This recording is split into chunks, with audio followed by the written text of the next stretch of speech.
नमस्कार और स्वागत है आप सभी का आज के इस पॉडकास्ट में। हमारे देश की सबसे बड़ी समस्या है कि देश के युवाओं के हाथों में डिग्रियां हैं लेकिन रोज़गार नहीं। भारतीय प्रतिभाएं विदेशों में उन देशों की बुनियाद मजबूत करने में लगी हैं। इस ब्रेन ड्रेन को बिजनेस गेन में कैसे बदला जाए, इन तमाम सवालों का जवाब जानने के लिए हमारे साथ गजेबो स्टूडियो में मौजूद हैं एक ऐसी शख्सियत जिन्होंने दुनिया को देखा है और दुनिया को भारत की नज़रिए से देखा है और उन्होंने बिज़नेस को समझा है, युवाओं की दिक्कतों को समझा है, उनकी समस्याओं को समझा है। जबलपुर चैम्बर्स ऑफ कॉमर्स के अध्यक्ष श्री प्रेम दुबे जी हमारे साथ आज मौजूद हैं। भाई साहब, आपका बहुत बहुत स्वागत। नमस्कार सुमन जी। आपने देश दुनिया घूमी है, जबलपुर को भी करीब से देखा है, मध्य प्रदेश को भी आपने करीब से देखा है और आपने बाहर रहकर वहाँ के व्यवसाय को देखा है और रीजनल जो व्यवसाय होता है हमारे यहाँ उसको भी आप करीब से जानते हैं। तो आपको क्या लगता है कि क्या अंतर है, क्या बेसिक डिफरेंस है वहाँ और यहाँ में? देखिए, पूरी दुनिया में जो युवा जन होते हैं, आज अगर आप जाएंगे, आप इंटरनेशनल न्यूज़ देखेंगे, इंटरनेशनल पत्रिकाएं पढ़ेंगे तो बहुत कम उम्र के बच्चे, छोटे छोटे बच्चे, छोटी छोटी उम्र के बच्चे आज करोड़ों अरबों रुपए कमा रहे हैं। जब हम देखते हैं कि 15-16 साल के स्टार्टअप्स करोड़ों अरबों रुपए का, 100 करोड़ रुपए का काम दुनिया में कर रहे हैं, तो ऐसा लगता है कि हमारे पूरे भारत के अंदर ऐसी बहुत सारी हमारे लोग हैं जो अपने अपने क्षेत्रों में सफलता अगर अर्जित सही करें तो काफ़ी हम आगे बढ़ सकते हैं। और ऐसे बहुत से स्टार्टअप हैं जो भारत के अंदर सफलतापूर्वक लाए जा सकते हैं। सरकार की पॉलिसी भी धीरे धीरे बदल रही है। सरकार भी समझ रही है कि हम लोगों को जॉब तो दे नहीं सकते, तो हमें क्या करना है, तो स्किल डेवलपमेंट पे सरकार का फोकस है। इस समय जो स्किल डेवलपमेंट का प्रोग्राम है वो भारत के अंदर चल रहा है और ऐसे समय हमारे नौजवानों को बहुत सारे अवसर ऐसे मिल रहे हैं जो दुनिया में वो पैसा कमा सकते हैं। आप एक YouTube चैनल भी चलाते हैं, 365 दिन और 365 आइडिया।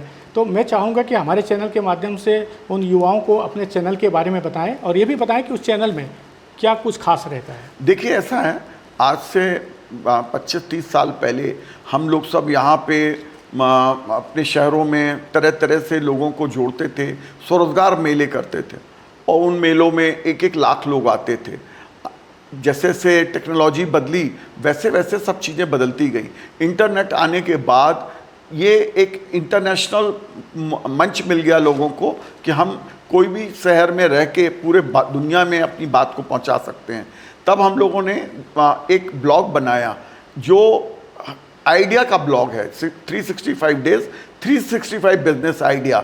अगर आप ब्लॉग में जाएंगे तो आपको लगभग 500 बिजनेस आइडिया मिलेंगे और ये बिजनेस आइडिया ऐसे हैं जो बहुत छोटे कम पैसे से भी लोग शुरू कर सकते हैं।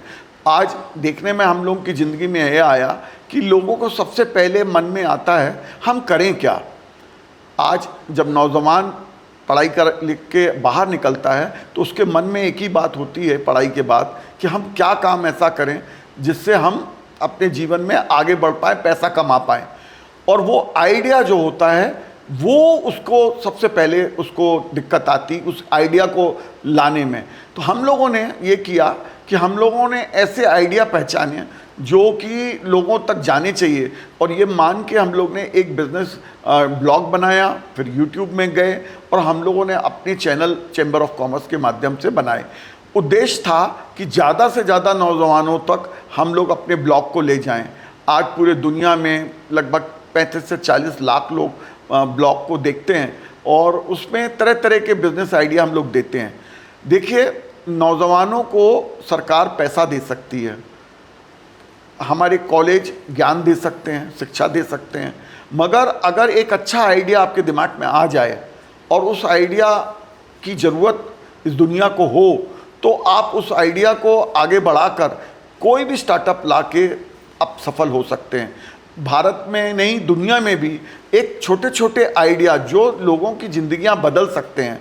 यदि आपका आइडिया कोई प्रॉब्लम का सलूशन निकाल सकता है, आप कोई भी आइडिया ऐसा सोचिए जो किसी प्रॉब्लम का सलूशन बताता हो अगर वो आइडिया प्रॉब्लम का सॉल्यूशन बता सकता है, लोगों की समस्याएं कम कर सकता है, समस्याओं का इलाज कर सकता है, तो वो आइडिया सफल होगा, ये मैं मानता हूँ। आइडिया वो फेल होते हैं जिनको हम बनाते तो हैं, उनको चीज़ें शुरू तो करते हैं, मगर वो किसी समस्या का इलाज नहीं है। अगर वो जितनी बड़ी समस्या का इलाज करेंगे तो वो उतना ज़्यादा पैसा कमा सकते हैं। तो जब भी नौजवान किसी आइडिया पे जाएं तो उनको करना ये चाहिए कि सबसे पहले देखना चाहिए कि जो आइडिया उनके दिमाग में आ रहा है, क्या वो किसी समस्या का इलाज कर रहा है, क्या वो समस्या इतनी बड़ी है कि लोग उस समस्या से पूरी दुनिया में जूझ रहे हैं। अगर वो जूझ रहे हैं पूरी दुनिया में तो समझ लीजिए आपका मार्केट पूरी दुनिया है। अगर वो आपके क्षेत्र की समस्या है और आपके क्षेत्र में वो समस्या आपकी है तो निश्चित तौर पे आप मानना कि आपके क्षेत्र में ही वो आप बिजनेस आपका चलेगा। तो हमेशा आइडिया ढूंढने के पहले ये देखना चाहिए कि क्या वो आइडिया इतनी बड़ी समस्या का इलाज कर रहा है जो पूरी दुनिया में फैली है। अगर ऐसे आइडिया पे नौजवान जाएंगे तो वो निश्चित तौर पे सफल होंगे और बहुत पैसा कमाएंगे जिस तरह अन्य लोग कमा रहे हैं। मुझे याद आ रहा कि आपने एक बहुत अच्छा एक उदाहरण दिया था, सिर पर मैला ढोने वाला। थोड़ा उसके बारे में बताएं कि कैसे उनके दिमाग में वो आइडिया आया और इतना बड़ा एम्पायर खड़ा कर दिया। देखिए ऐसा होता है, कई बार आप जब सड़क पे चलते हैं, घर में होते हैं, अपने आसपास के लोगों से मिलते जुलते हैं, आपके आसपास ही बहुत सारे आइडिया होते हैं, आपके चारों तरफ होते हैं, आप उनको देख नहीं पाते, आप ढूंढते रहते हैं कि हम क्या करें, जबकि आपके आसपास ही ये सब है। समस्याएं आपके आसपास हैं।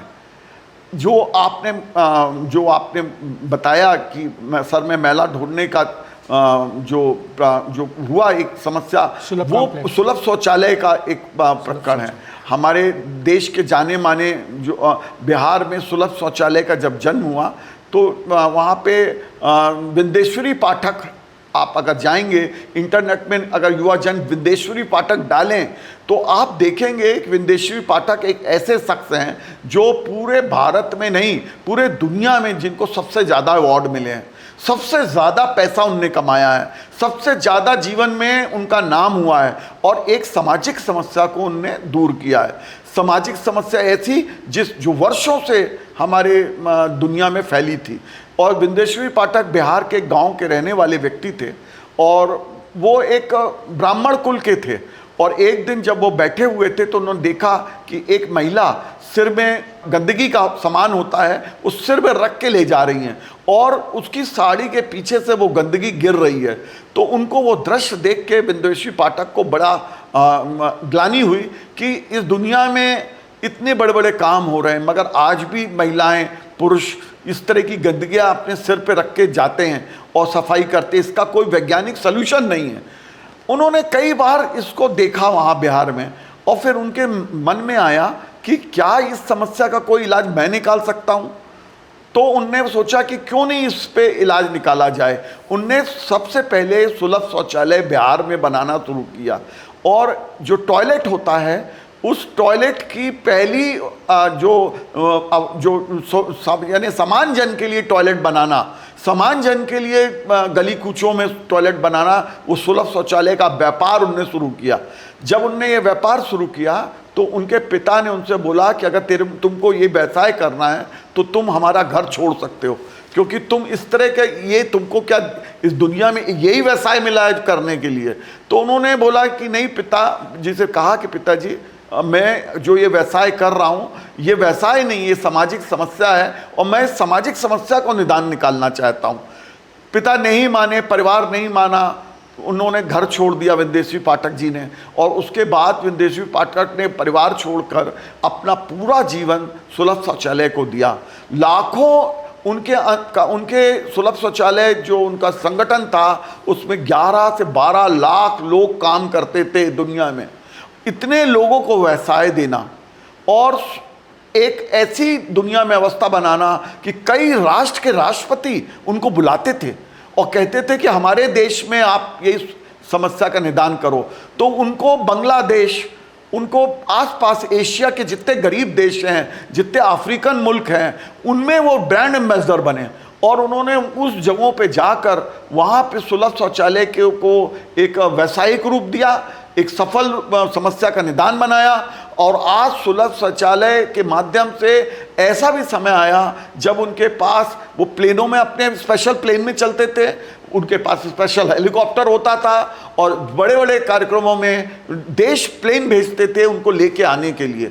और विंदेश्वरी पाठक के पास आज भारत में जितने अवार्ड, सबसे ज़्यादा अगर किसी ने अवार्ड जीते हैं तो विंदेश्वरी पाठक ने जीते हैं। यही नौजवानों को सबसे बड़ा उदाहरण है कि आप कोई काम छोटा मत समझना इसलिए नहीं क्योंकि जो छोटा काम आप समझ रहे हो उसी में सबसे ज़्यादा पैसा होगा।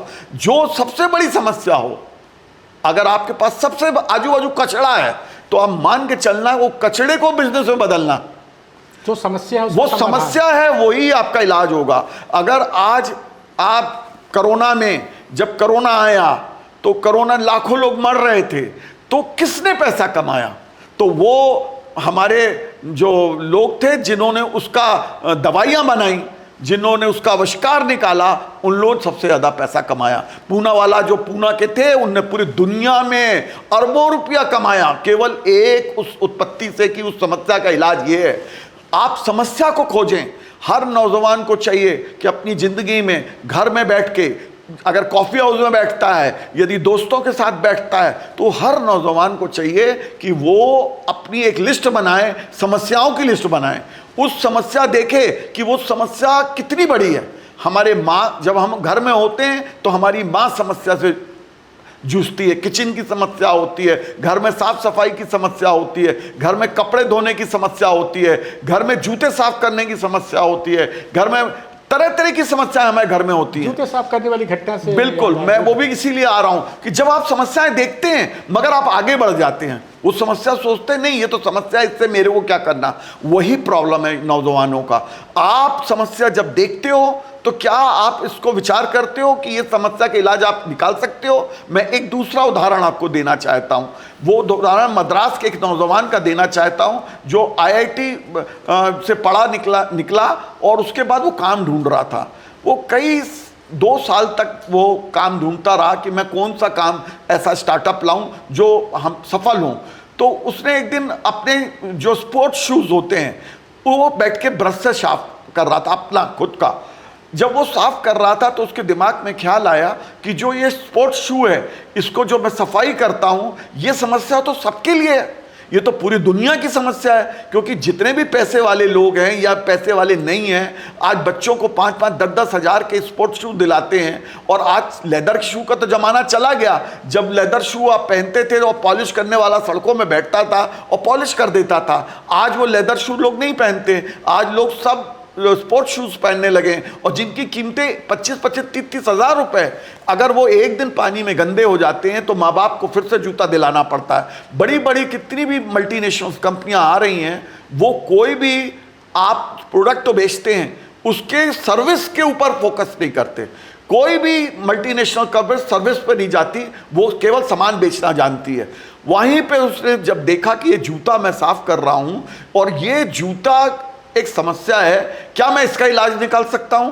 तो उसने अपनी माँ से कहा कि मुझे अपनी वॉशिंग मशीन दे दो।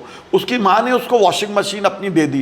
क्योंकि वो इंजीनियर था IIT का, उसने मशीन में कई छोटे छोटे परिवर्तन किए और कुछ कंपनियों से ऐसे साबुन बनवाए जो सॉफ्ट होते थे। और उसने उसको 6 साल रिसर्च करने के बाद उस मशीन को एक शू धोने वाली मशीन में बदल दिया। और वो अपने जूते 10-5 जूते मोहल्ले के दोस्तों के लेता था और धोना शुरू किया। 6 महीने प्रैक्टिस करने के बाद, सही केमिकल बनाने के बाद, सही पद्धति बनाने के बाद उसने पहली शू लॉन्ड्री मद्रास में डाली और उसका नाम दिया शू लॉन्ड्री। पहला दुनिया में शू लॉन्ड्री भारत में आविष्कार हुआ और उस नौजवान ने किया। और जब उस नौजवान ने शू लॉन्ड्री बनाई तो वो 200 रुपये चार्ज करता था। आपके घरों में 2500 लोगों को उसने कलेक्शन सेंटर बना दिए अपने शहर में, टेलीफोन बूथ जैसे छोटे छोटे। आप जाइए, वो एक ऐप होता था, आप जब अपने घर में रहते थे आप कहते थे कि भाई ये मेरा जूता साफ कर दीजिए, तो वो उसके पास के कलेक्शन सेंटर वाले जाते थे और उसके घर से जूता इकट्ठा कर लेते थे। और शाम को कलेक्शन सेंटर से गाड़ी जाती थी, हाँ सब कलेक्शन सेंटर तो मद्रास में वो जूते लेके आती थी। फैक्ट्री बनाई उसने वहाँ पे वो जाते थे जूते जहाँ पे वो धुलते थे, और उसके बाद उसने देखा कि सिर्फ जूते धोने से मुझको पैसा कम मिल रहा है, तो उसने बोला कि मैं इस जूते की चमक बढ़ा सकता हूँ। तो उसने ऐसे केमिकल क्रिएट किए जो जूते की चमक बढ़ा देते थे। फिर उसने देखा कि हर जूते में कुछ ना कुछ 20-25% जूते ऐसे होते थे जिसमें कुछ तार टूट गए हैं, कहीं फट गए हैं, कहीं रिपेयरिंग की ज़रूरत है। तो वो वीडियो कॉल में लोगों को वो गड़बड़ियाँ बताता था कि साहब ये देखिए आपके जूते में ये खराबी आ गई है, अगर आप 100 रुपये और देंगे तो मैं इसको ठीक कर दूंगा। इस तरह उसने अपनी आय बढ़ाया। जो जूते का वो 200 रुपये लेता था वो बाद में 300-400 रुपये तक उसको एक एक जूते में मिलने लगे, और इस तरह वो 300 करोड़ रुपए का उसने व्यवसाय किया। और आज वो भारत में नहीं, दुनिया में सबसे बड़ा शू लॉन्ड्री का एक जो हम मानते एक समस्या को निदान करने वाला एक वैज्ञानिक के रूप में उभर के आया। कोई भी व्यक्ति जो किसी समस्या का निदान करता है, मेरी दृष्टि से वो वैज्ञानिक होता है। वो वैज्ञानिक होता है, वो रिसर्च स्कॉलर होता है, वो इकोनॉमी का सबसे बड़ा योद्धा होता है, और जो इकोनॉमी में सबसे बड़ी भागीदारी करता है। तो मैं हर नौजवान को ये सलाह देता हूं कि आपके पास जो इस तरह की समस्याएं हों, आप भी वैज्ञानिक बनो, आप खोजो उस समस्या का निदान और उस समस्या का इलाज निकालो। आप भी ऐसे 300-400 करोड़ के व्यापार स्टार्टअप के रूप में कर सकते हो। चिल्लर की समस्या और पेटीएम की शुरुआत, ये भी बड़ी मज़ेदार घटना है। थोड़ा ये भी बताइए कि लोगों को इंस्पायर करेगी। देखिए क्या है, किस तरह से समस्या का निदान होता है। विजय शंकर जी जो पेटीएम के मालिक हैं, वो एक बार हमारे एक आयोजन में हम लोगों ने जबलपुर में उनको बुलाया। तो जब वो आए यहाँ पे, और विजय शंकर जी के साथ में कार्स में शहीद स्मारक में उनका कार्यक्रम था, बड़ा एक गैदरिंग हमने रखी थी सबको संबोधित करने के लिए। तो कार में मैंने पूछा कि आपका ये जो आइडिया था पेटीएम का, ये आपके दिमाग में आया कैसे? तो उन्होंने बताया कि मैं एक बार इंग्लैंड में जा रहा था, और मैं विजय शंकर जी कई व्यापार कर चुके थे, और एक उनके पिता एक शिक्षक थे, और वो आईआईटी में पढ़े, MBA पढ़े, बहुत सारे काम उनने किए, और विजय शंकर जी कई चीज़ों में असफल हुए। तो उन्होंने बताया मैं कई चीज़ों में असफल हुआ। इसके बाद मुझको लगा कि मेरे पिताजी ने मुझसे कहा कि भाई तुम आ जाओ, एक शिक्षक बन जाओ, तुम कहाँ ये स्ट्रगल कर रहे हो। तो उसी बीच में उनको एक कंपनी ने जॉब ऑफर किया, वो इंग्लैंड गए हुए थे। वहाँ उन्होंने देखा कि एक जब पैसा देने लगे तो वो इंग्लैंड में उनको उस एक छुट्टे की प्रॉब्लम खुद को महसूस हुई, और वो छुट्टा देने में उनको काफ़ी समय लग गया, यहाँ वहाँ से कहीं से सिक्के का इंतजाम करके चिल्लर देने में। वो चीज़ उनके दिमाग में आ गई कि ये बहुत बड़ी समस्या है, सिक्का चिल्लर, एक छोटा पैसा देना लोगों को, ये समस्या है। तो उनने समझा अच्छा छोटा पैसा समस्या है, तो छोटे पैसे का ये व्यापार कैसे मैं कर सकता हूँ। वो जब दिल्ली में आए वापस विजय शंकर जी, तो उन्होंने अपने छोटे भाई अजय के साथ बैठ के ये समस्या का बताया अजय को कि अजय भाई ये देखो तुम, ये समस्या है, क्या अपन लोग इसका कुछ ऐसा ऐप बना सकते हैं। उस समय पेपाल एक इंटरनेशनल कंपनी थी जो इंटरनेशनल रूप में स्थापित हो चुकी थी, और वो इंटरनेशनल डॉलर में लोगों को कन्वर्जन करती थी। हम अगर किसी इंग्लैंड में, लंदन में, कहीं भी यहाँ से पैसा मध्य प्रदेश से या देश से भेजना चाहते थे तो पेपाल के थ्रू भेज सकते थे। तो इन्होंने पेपाल का पूरे कंसेप्ट को समझा, देखा, और उसका इलाज निकाला, और उन्होंने पहला पेटीएम का ऐप बनाया। और जब वो पेटीएम का ऐप बनाया तो उसको बनाने के पहले उनके पास पैसे ही नहीं बचे थे। तो उन्होंने बताया मैं एक अग्रवाल जी एक व्यापारी थे, मेरे पास वहीं रहते थे, परिचित थे, मैं उनके यहाँ से सामान खरीदता था। तो वो अग्रवाल जी की दुकान गए और अग्रवाल जी से कहे कि अग्रवाल जी ये चिल्लर की समस्या तो आपको भी होगी। तो बोले हाँ। उन्होंने कई जगह दुकानों गए, फिर उन्होंने अग्रवाल जी ने पूछा कि आप ये क्यों पूछ रहे हो, चिल्लर की समस्या पे आप सब व्यापारियों से पूछ रहे हो, हमसे पूछ रहे हो, तो इसका कारण क्या है। तो इनने बताया कि इस समस्या का मैं निदान सोच रहा हूँ कि कोई ऐसा ऐप बनाऊँ और जो कि चिल्लर की समस्या को दूर करे। तो मैं ऐसा बनाने जा रहा हूं। तो अग्रवाल जी ने बोला कि भाई जो कुछ भी मदद आपको मेरे से चाहिए हो तो आप मेरे को बताना। तो जब इनको पैसे की कमी हुई तो ये अग्रवाल जी के पास गए। इन्होंने कहा कि मुझको आपसे 10 लाख रुपए चाहिए। इनने कहा कि ब्याज में चाहिए। तो उन अग्रवाल जी ने कहा मैं 10 लाख रुपए आपको ब्याज में नहीं दूंगा, आप कल आना, कल मैं अपने बच्चों से बात कर लूँ, फिर आपको बताता हूँ अपना निर्णय। दूसरे दिन शेखर जी गए और जब गए उससे बात की तो उसने कहा कि साहब हमने घर में बात करी है, आपका कंसेप्ट अच्छा है, आप बहुत अच्छा काम करने जा रहे हैं, एक समस्या को दूर करने जा रहे हैं चिल्लर की, तो मैं इसमें आपको 10 लाख दूंगा, मगर मैं इसमें पार्टनर बनूंगा, मैं आपको ब्याज में नहीं दूंगा। शेखर जी उस दिन मुझको बता रहे थे कि आज जितनी कैपिटल वैल्यू है उसका 30% पैसा उस अग्रवाल जी के पास है। मतलब अरबों रुपया अग्रवाल जी ने उस 10 लाख से कमाए। अग्रवाल जी समझदार थे, उनको समस्या समझ में आ गई कि ये समस्या का इलाज निकाल रहा, मैं ब्याज में नहीं दूं, मैं 10 लाख दूं। आज करोड़ों रुपया उस व्यापारी ने उस ऐप में, आज भी उन्होंने अपने शेयर नहीं बेचे हैं पेटीएम में, आज भी अग्रवाल जी के शेयर अग्रवाल जी के पास हैं। इस तरह समझदार लोग समझदार समस्याओं को खोजते हैं। अगर आप ऐसा व्यापार करने जा रहे हैं जिसमें कोई समस्या ही नहीं है, तो मैं कहता हूं आप कोई व्यापार मत करना, फिर तो आप नौकरी करना। अगर समस्या का इलाज कर रहे हो तो ही आप व्यापार में आना। अगर कोई समस्या नहीं है तो ऐसे काम को करना ही नहीं, ऐसे काम असफल हो जाते हैं, क्योंकि जब समस्या ही नहीं है तो काम कैसे होगा। मैं आपको एक और उदाहरण के रूप में, क्योंकि आप पूछना चाहते हैं, नौजवानों को शायद उदाहरणों से समझ में आएगा, अब मैं 5-6 आपको ऐसे छोटे छोटे उदाहरण दूंगा जो लोग कर सकते हैं, और ऐसे उदाहरण से लोग प्रेरित होंगे। जैसे आज मान लो मैं देखता हूं बरसात का मौसम है, आज पूरे बरसात में आप अभी कुछ दिन बाद पूरे भारत में आप पढ़ेंगे डेंगू की समस्या आ गई। हर घर में मलेरिया हो गया, हर घर में मच्छर काट रहे हैं, गंदगी का आलम है। आप मच्छरों को देखिए, एक मच्छर का इलाज आज तक वैज्ञानिक नहीं निकाल पाए हैं।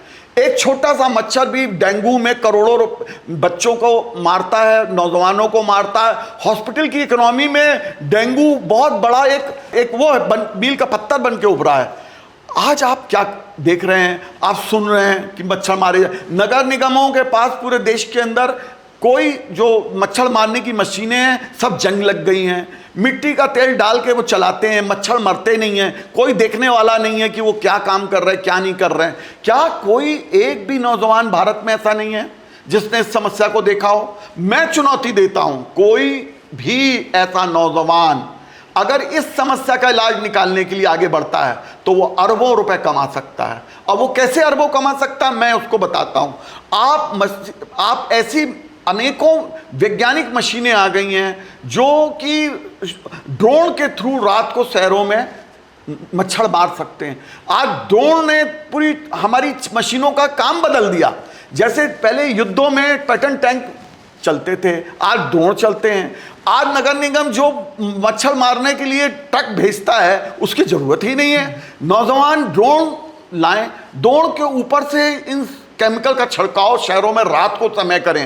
रात को 12 बजे से सुबह 4 बजे तक ये मच्छर मारने के ड्रोन चलाए जाएं और उससे नौजवान स्टार्टअप आएं जो नगर निगम से ठेका लें, प्राइवेट कंपनियों से ठेका लें, फैक्ट्रियों से ठेका लें। आप जितने भी हमारे बड़ी बड़ी फैक्ट्रियां, इंडस्ट्रियल एरिया हैं उनसे ठेका लें, आप बड़े बड़े संस्थानों से ठेका लें और रात को आप उस एरिया में ड्रोन के माध्यम से मच्छर मारने का जो हमारा वैज्ञानिक काम है उसको करें। अगर आप सही ढंग से काम करते हैं और इस समस्या का निदान निकाल पाते हैं तो आप ये मान के चलना पूरी दुनिया में ये व्यापार आप कर सकते हैं।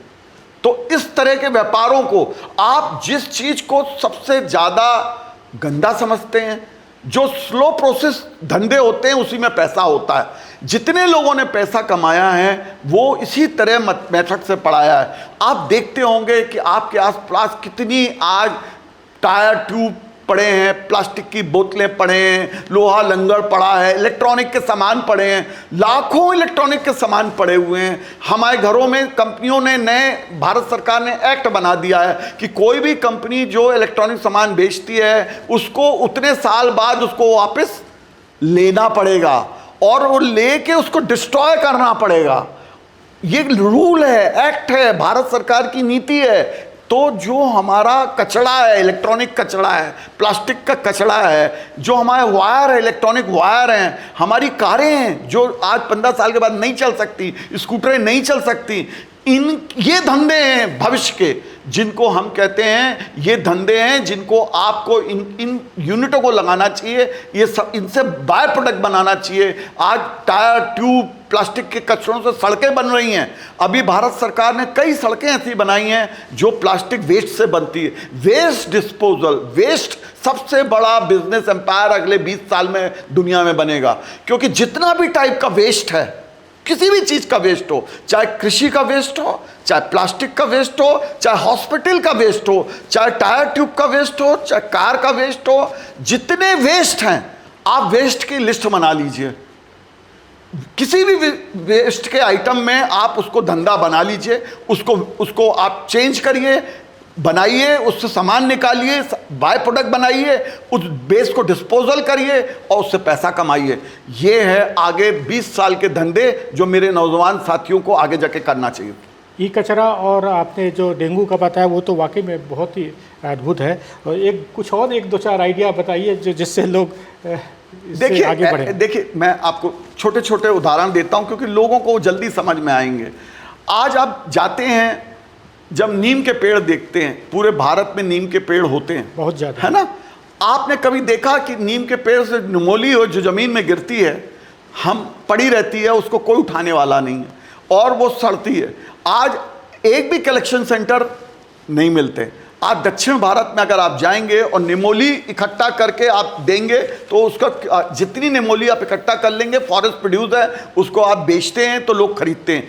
निमोली से जो ऑयल बनाया जाता है, छोटी सी मशीन होती है, मुश्किल से 5 लाख की आती है, और उस निमोली को सुखा के प्रोसेस करके ऑयल बना के आज 5,000 6,000 रुपए लीटर पूरे दुनिया में बिक रहा है निमोली का ऑयल। हाँ, लीटर। और उसका कारण है कि निमोली के ऑयल से आज वो पूरे जो हमारे कृषि उत्पाद केमिकल वाले वो होते हैं, उनकी जगह वो एक ऐसा चीज़ होती है जो नुकसान नहीं करती। तो पूरे भारत सरकार में निमोली का ऑयल जो है, नीम का ऑयल जो है, वो तरह तरह की चीज़ों में उपयोग हो रहा। जो निमोली का ऑयल हो रहा, आज पूरे बॉडी में कई कंपनियां आ गई जो तेल बेच रही हैं। आपके बॉडी में कोई भी तरह का प्रॉब्लम हो, स्किन में डिजीज हो, उसको निमोली के ऑयल से ट्यूब बन रहे हैं, दवाइयाँ बन रही। इसका उपयोग पूरी दवाई इंडस्ट्री में बहुत बढ़ गया है निमोली ऑयल का। इसलिए पूरी दुनिया में निमोली का ऑयल का नीम ऑयल का बहुत बड़ा काम है। आप उसको कर सकते हैं और इसमें बहुत पैसा नहीं लगता। छोटे से पैसे से आप निमोली का ऑयल बना सकते हो, उस ऑयल को आप बेच सकते हो। इसी तरह अगर आप जाएंगे, आप देख रहे हैं कि सब्जियाँ, आज सब्जियों के कारण जो जितना ज़्यादा उसमें दवाइयाँ डाली जा रही हैं, उसके कारण लाखों लोगों का जो समस्या आ रही है, किडनी खराब हो रहे हैं, उसी से हमारे कई धंधे उभर के आ रहे हैं। सबसे पहला धंधा जो भारत में उभर के आ रहा है वो ये है कि सब्जियों को आप ऑर्गेनिक रूप से उत्पादन करो, या किसानों के साथ आप टाई अप करो और किसानों को आप जो ऑर्गेनिक सब्जियां हैं उसका उत्पादन कराने के लिए प्रेरित करो। उन सब्जियों को लाओ, ऑर्गेनिक मापदंडों के अनुसार उसको मार्केट में बेचो। दूसरा तरीका अभी कई जगह पे आ गया है जिसमें सब्जियां ले ली जाती हैं और उनको वॉशिंग यूनिट आ रहा है सब्जियों के, जिसमें कुछ केमिकल डाले जाते हैं और सब्जियों के ऊपर जो दवाइयाँ चढ़ी होती हैं, फलों के ऊपर जो दवाइयाँ लगी होती हैं, उनको साफ़ किया जाता है और वो साफ़ करने के बाद उसको वॉश सब्जियां और फल कहे जाते हैं। इससे जो हमारी दवाइयां होती हैं वो निकल जाती हैं और वो कम नुकसान लोगों को करती हैं। इस तरह जो हमारा खाद्य पदार्थ हैं, इनको ये एक अपना बहुत बड़ा व्यापार बन के उभर रहा है। आने वाले सब्जियों में जो ठेले आप देख रहे हैं सब्जियों के घूम रहे होंगे, ये किसी वॉशिंग यूनिट से सब्जी लाके, ये वॉशिंग यूनिट से सब्जी लाके, कटी कटाई सब्जियां लाके जो हमारे मॉल बन रहे हैं, इनमें आज सब्जी का कटी कटाई सब्जियां मिलने का, मिश्रित सब्जी मिलने का बहुत बड़ा प्रचलन बड़े शहरों में आ गया है। आज आपको घर में जब महिलाएं जाती हैं तो सब्जी को काटने के लिए भी उनके पास समय नहीं होता, तो हमें कटी कटाई सब्जियों का डिफ्यूजर होके और बड़े बड़े मॉलों में ये सब्जियां मिल रही हैं। तो ये सब धंधे जो सब्जियों के आ रहे हैं, ये एक बहुत बड़ा व्यापार होगा, सेहत के लिए लोगों के फ़ायदेमंद होगा और एक नौजवानों को इसके अंदर आना चाहिए और इस तरह की सब्जी जो कि हमारे शरीर के लिए अच्छी हो, ये बेचने का काम करना चाहिए, ऐसा मैं मानता हूँ। अब आपकी बातों से साफ समझ में आता है कि जहाँ समस्या का समाधान है वहाँ पर व्यापार है, लेकिन नए ज़माने की कुछ नई समस्याएं भी हैं। जैसा कि अभी आप बात कर रहे थे मैरिज ब्यूरो को लेकर कि एक नए तरीके का ही व्यवसाय शुरू हुआ है मुंबई में, उसके बारे में बताइए ना। देखिए आज क्या हुआ, जितने मैरिज पहले होते थे, एक ज़माना था शादियां रिश्तेदार लगाया करते थे, हमारे परिवार के लोग लगाया करते थे। बाद में समय बदला और समय के साथ साथ बहुत सारे ऐसी कंपनियां आ गई जो कि मैरिज ब्यूरो का काम करती थी और ऑनलाइन आपको वैवाह संपन्न कराते थे। मगर आने वाले समय में देखा गया कि ये जितने भी चीज़ें थी वो उतनी लोगों को मिलने का मौका नहीं मिलता था, लोग आपस में एक दूसरे संवाद नहीं करते थे, तो उसके कारण ये शादियों में दिक्कतें आती थी। अब प्रचलन ऐसा हो गया है, बेंगलोर में ऐसे बहुत सारी जगह बन गई हैं जहां बेंगलोर में और कई जगह ऐसा संवाद हो रहा है जहां लोगों को परिवार के साथ मिलाने के लिए भजन कीर्तन जैमिंग का काम हो रहा है। शाम के समय जितने बेंगलोर में अधिकांश 20 बार ऐसे थे जो बार बंद हो चुके हैं और उन बारों में बोर्ड लग गया इवनिंग भजन जैमिंग, और ये भजन जैमिंग में सब IT प्रोफेशनल्स हैं, कोई प्रोफेशनल आर्टिस्ट नहीं है, ये IITians होते हैं, वहाँ के पढ़े लिखे सॉफ्टवेयर इंजीनियर होते हैं जो इवनिंग में आते हैं, 2 घंटे का अपना कार्यक्रम करते हैं, भगवान के भजन गाते हैं, वहाँ सात्विक फूड मिलता है, परिवार के साथ लोग आते हैं, भजन गाते हैं और वहाँ किताबें पढ़ने के लिए लोगों ले जाते हैं, लाइब्रेरी होती है, वहाँ सात्विक खाना खाने का मिलता है। इस तरह लोगों ने, परिवारों ने एक दूसरे से मिलने के लिए ऐसे स्थान का चयन किया जहाँ इस तरह की लोग आते हैं और वहाँ पे संवाद होता है, कई तरह के आपको मिलने का परिचय होता है और फिर इस तरह शादियों के लिए लोगों को अपने लोगों को ढूंढते हैं। तो इस तरह नई नई चीज़ें हो रही हैं। जैसे कि आप नए लोगों के लिए पूछ रहे हैं, आज आप देखेंगे हर घर में बुजुर्ग बैठा है। आज 70-80 साल के ऊपर के बुजुर्गों के साथ जो भारत में समस्या आ रही है वो ये आ रही है, उनसे बात करने वाले लोग नहीं मिल रहे हैं। आप जब घर में जाते हैं तो आप कितनी देर अपने दादा दादी को समय देते हैं, ये आप देखिए। मैंने भारत का एक रिसर्च हुआ है कि 90% घरों में जो 80 साल के ऊपर के लोग बैठे हैं उनसे घर के लोग ही बात करने का समय नहीं मिल रहा, सब अपने काम धंधे में निकल जाते हैं, बच्चे बुजुर्गों के पास बैठते नहीं हैं। तो ये एक बड़ी समस्या उभर के आ रही है कि जो बुजुर्गों की समस्या है वो मानसिक रूप से अकेले रहने के कारण वो मानसिक बीमारियों में घिरते जा रहे हैं। इसलिए आज बहुत सारे स्टार्टअप ऐसे आ रहे हैं जो बुजुर्गों से बात करने के लिए समय देते हैं, मतलब स्पेंडिंग टाइम।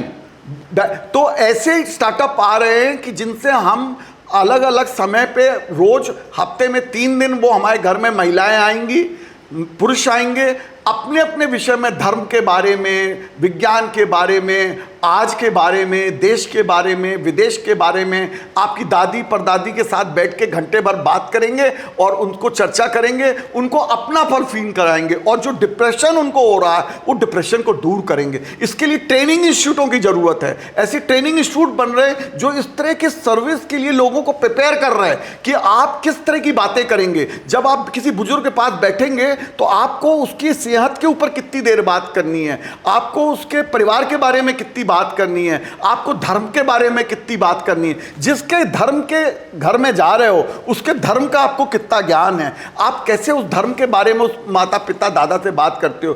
तो इस तरह के फ्रेंड्स, इसको फ्रेंड्स ऐप कह रहे हैं और ये घंटों के हिसाब से उसका पैसा लेते हैं। आप अलग अलग लोगों को बुला सकते हैं, हफ्ते में 2 दिन अलग अलग लोग आ सकते हैं। तो इस तरह बुजुर्गों की देखरेख के लिए बहुत बड़ा एक बिजनेस है। घुटने का दर्द बुजुर्गों को सबसे ज़्यादा है। पहले ज़माने में जो हमारे यहाँ बाइयाँ होती थी वो घरों में आती थी तो घुटने में गर्म उनको लेप करती थी, वो बातें करती थी, वो प्रचलन बंद हो गया। तो इस तरह ये नए बिजनेस आ रहे हैं। आप मानसिक रूप से, कई लोग बिजनेसमैन होते हैं, उनके प्रॉब्लम होते हैं, वो किससे शेयर करें। अपने दोस्त होते नहीं आज के ज़माने में, बड़े शहरों में दोस्ती का प्रचलन बंद हो गया। आपके घर में कोई आना नहीं चाहता, आपने अपने दरवाजे बंद कर रखे हैं। तो जब आपने सब कुछ बंद कर दिया तो डिप्रेशन आपके पास आ रहा। इसीलिए मनोविकार का प्रॉब्लम भारत में बढ़ा और भारत में भी आज विदेशों के तरह मानसिक चिकित्सा की ज़रूरत हो रही है।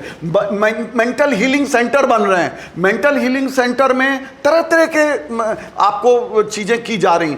दुनिया में अगर आप जाएंगे जाएंगे तो इतना बड़ा योगा का इतना बड़ा व्यवसाय है कि आप देख नहीं सकते।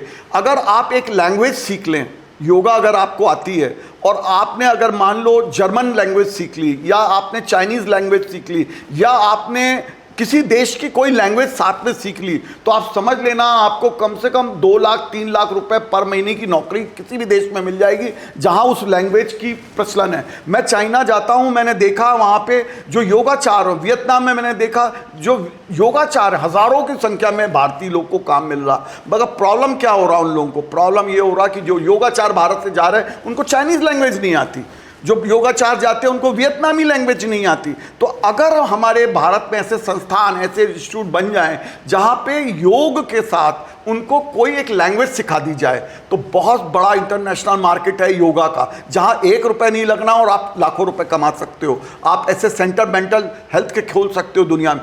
मालिश, केरला की मालिश मसाज जो है पूरे दुनिया में फेमस है। आज केरलन आयुर्वेद पे इतना काम हो रहा है, आयुर्वेदिक पे, कि कुछ पूछो मत। पूरी दुनिया में आयुर्वेद मार्केट है। आज हमारे शहरों में कितने ऐसे वृक्ष होते हैं जिनके जो फल गिरते हैं, जिनके उनके सामान गिरता है, वो ज़मीनों में नष्ट होता है, उसको उठाने वाला नहीं मिलता। हर बहेरा, आंवला जैसी चीज़ें हमारे यहाँ जंगलों में भरी पड़ी है, इसको उठाने वाले लोग नहीं हैं। आज आदिवासी क्षेत्रों में हज़ारों आदिवासी चिकित्सा पद्धति उनकी हज़ारों साल से उनको नॉलेजेबल है। उनको मालूम है कि हमको ये पेड़ की पत्ती खाने से ये हमारा आपकी बीमारी दूर हो सकती। हमें आदिवासी क्षेत्रों के जो पुराने ज़माने की हमारी पद्धतियाँ थी उनके सेंटर दुनिया के सामने लाना चाहिए। अमेरिका में खोलना चाहिए, विदेशों में खोलना चाहिए, जहाँ आदिवासी कल्चर की इलाज, मालिश और ये सब चीज़ें बने।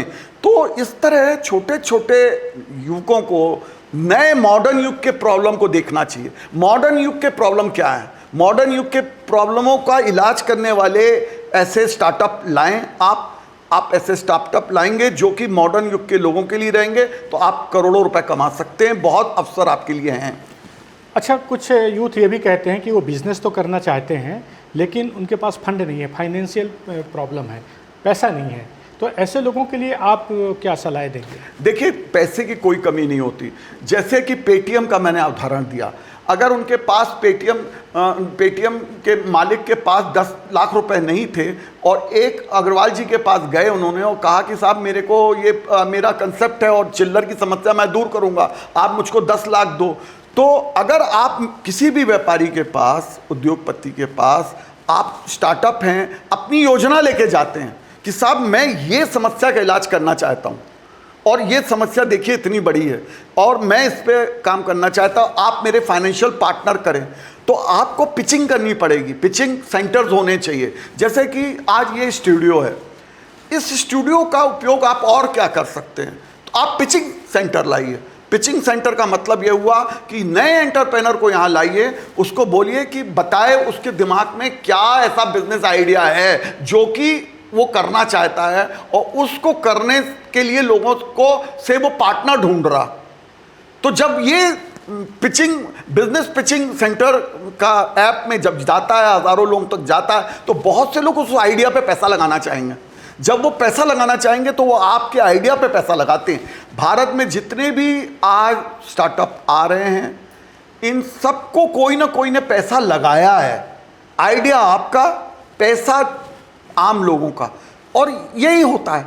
तो आप अच्छे आइडिया क्रिएट करो, अच्छे आइडिया की पिचिंग करो। ऐसे पिचिंग सेंटर गवर्नमेंट को भी लाना चाहिए और अपनी आइडियाज़ को आप लाएं, लोगों को फ्लोट करें कि इसमें इतना पैसा मेरे को रिक्वायर है, ये मेरा मन में है, इस तरह का ऐप है, इस तरह की चीज़ है, तो लोग उस पर पैसा लगाएंगे। जैसे आप मेरे पास आए और बोले कि मैं मच्छर मारने का इलाज करना चाहता हूँ, तो मैं कहूँगा आओ, मैं 5 करोड़ लगाने को तैयार हूँ, चलो शुरू करते हैं।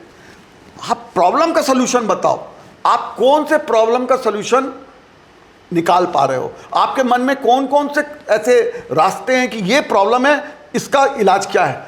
आज कपड़े की कटिंग, इनके यहाँ लाखों की संख्या में कपड़े की यूनिट भारत में हैं। कपड़े की कटिंग कट कट के गिर रही है। कितने जो कपड़ों का वेस्ट है, इसको रिसाइकलिंग करना, इस तरह के मतलब चीज़ों का आपके पास हज़ारों चीज़ें हो सकती हैं जो आप तुरंत सोच सकते हैं। जो भी समस्या आपको कहीं दिखती है, आप सोचिए कि अगर वो समस्या है तो उसका इलाज कुछ ना कुछ तो होगा, और वो कुछ ना कुछ इलाज ढूंढना आपका काम है। आप उस इलाज को खोजिए, वही इलाज आपको पैसा दिलाएगा, वही इलाज आपको करोड़पति बनाएगा, वही इलाज आपको भारत में नाम दिलाएगा। दुबे जी, आपसे मैं ये जानना चाहूँगा कि बहुत से ऐसे यूथ हैं जो हिम्मत करके आगे बढ़ना चाहते हैं, तो आपकी नज़र में ऐसी कौन सी परेशानियाँ उन युवाओं के सामने आ सकती हैं जिसके लिए उनको तैयार रहना चाहिए? देखिए, जब भी कोई युवा कोई काम धंधे में जाता है तो उसको प्रॉब्लम, हमारी शिक्षा नीति में बहुत बड़ा प्रॉब्लम है भारत के अंदर। और मैं जो देख रहा हूँ, हमारी जो स्कूलिंग होती है, हमारे जो कॉलेज होते हैं, इनमें बहुत से प्रॉब्लम हो रहे हैं।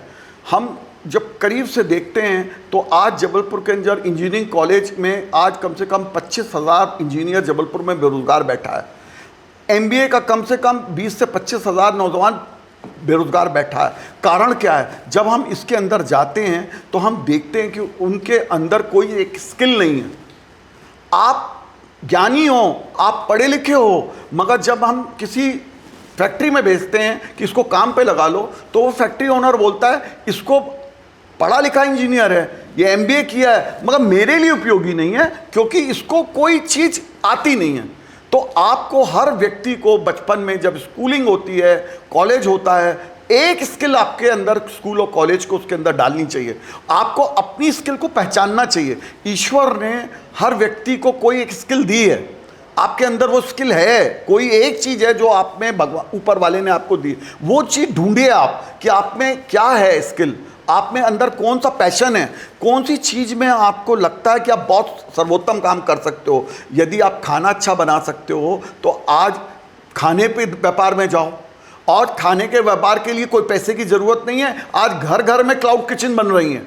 आप घरों में बिना पैसा लगाए दादी का खाना के नाम पे, आज 90 साल की एक दादी है जो घर से, किचन से कई चीज़ के खाना बना के दे रही, और उनका नाम है दादी की किचन। 90 साल की दादी, और वो आज करोड़ों रुपए कमा रही है, उसकी दादी के नाम से घर से किचन है। तो आपको अगर संगीत का शौक़ है तो आप संगीत में आप वो करो। आपको अगर कोई तरह की ज्ञान है, टेक्निकल ज्ञान है, तो आप उस टेक्नोलॉजी में जाओ। आपको जिस चीज़ का भी एक स्किल है, आप इस एक स्किल अपने में लाओ, उस स्किल को आप ले जाओ और उससे आप अपने प्रोफेशन को जन्म दो। आप उसी प्रोफेशन में जाओ जिसका आपको शौक़ हो, जिसके आपको आगे बढ़ने की आपको ताकत हो, जिसमें आपको खूब मज़ा आए। जिस काम में मज़ा है वही काम करो। यही जीवन का सबसे बड़ा सार है। हर नौजवान को ध्यान रखना चाहिए कि वही काम करे जो सबसे बड़ी किसी समस्या का इलाज निकाल रहा हो। वो अगर सबसे बड़ी समस्या का इलाज वाला धंधा नहीं मिल रहा तो आप कोई धंधा मत करो, क्योंकि उस धंधा में स्ट्रगल होगा। आप समस्या का इलाज निकाल रहे हो तो आप किसी के पास जाओगे, वो पैसा भी लगाएगा, आपके धंधे में आपको पैसा लगाएगा, आपको सफलता भी दिलाएगा। तो दुबे जी, आज आपने जो बिज़नेस की जानकारी दी वो सिर्फ एक जानकारी नहीं, बल्कि हमारे जो युवा है, या युवा ऊर्जा की बात करें तो उनको सही दिशा देने का एक रोड मैप आपने बताया। निश्चित रूप से आपको बहुत बहुत धन्यवाद, और आपने समय निकाला, और उम्मीद करेंगे कि अगले वीडियो में एक बार फिर आपके साथ बैठें और आपसे बहुत सारी जानकारी अपने युवा वर्ग के लिए हम शेयर करें। आपका बहुत बहुत धन्यवाद। Thank you, thank you, thank you, बहुत बहुत धन्यवाद आपको। तो दोस्तों, आपने देखा आज की चर्चा का जो सार है, उसमें से एक लाइन ये भी मैं कहूँगा कि जैसा दुबे जी ने बताया कि जहाँ समस्या है और समस्या का अगर समाधान है तो वहीं पर व्यापार है। और अगर आपने उस पॉइंट को पकड़ लिया, उस बात पर गौर किया, उस समस्या का आपने अगर समाधान निकाल लिया, तो आप भविष्य में एक अच्छे सफल उद्यमी बन सकते हैं। और तमाम बातें जो दुबे जी ने यहाँ हमारे साथ आपके साथ शेयर की, उम्मीद है आपको पसंद आई होंगी। और अगर वीडियो आपको अच्छी लगे तो अपने लोगों के बीच में, अपने दोस्तों के बीच में ज़रूर शेयर करें, और अपनी राय भी हमारे कमेंट बॉक्स में हमारे साथ शेयर करें।